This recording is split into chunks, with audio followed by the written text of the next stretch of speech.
So I was happily sewing and I noticed that my bobbin casing had actually switched backwards. Able to pull this right off. I'm going to actually try to take it off while I'm holding the camera. Bear with me here. But if you're able to take all those pieces apart, this piece right here should come right off. And then there is the bobbin in there, and my bobbin was actually twisted around backwards.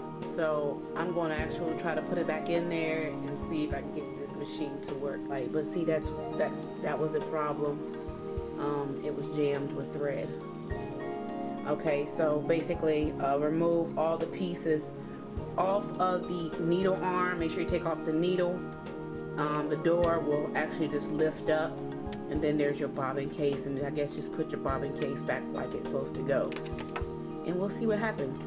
Alright, so basically I was able to just pop this bobbin right back in place. I'm very excited because I thought I broke the machine. So let me see if I can hold it here while I do this. But just make sure that you got your bobbin sitting down in there like it's supposed to be, and it should be like a little smooth fit. Let's see. Yeah. I'm sure if I ran my manual, that would help a lot. And as you notice, it was just a little bit jammed, but it's actually working okay now.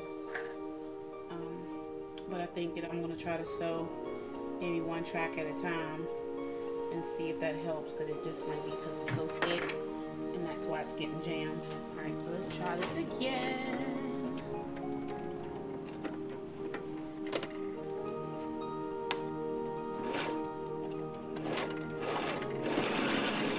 Yeah, so it seemed like that was a problem. It's just that it was so thick that it was getting jammed. But it's definitely sewing now, and I'm not having any problems. So there you go. If you notice, I'll pull this out for you.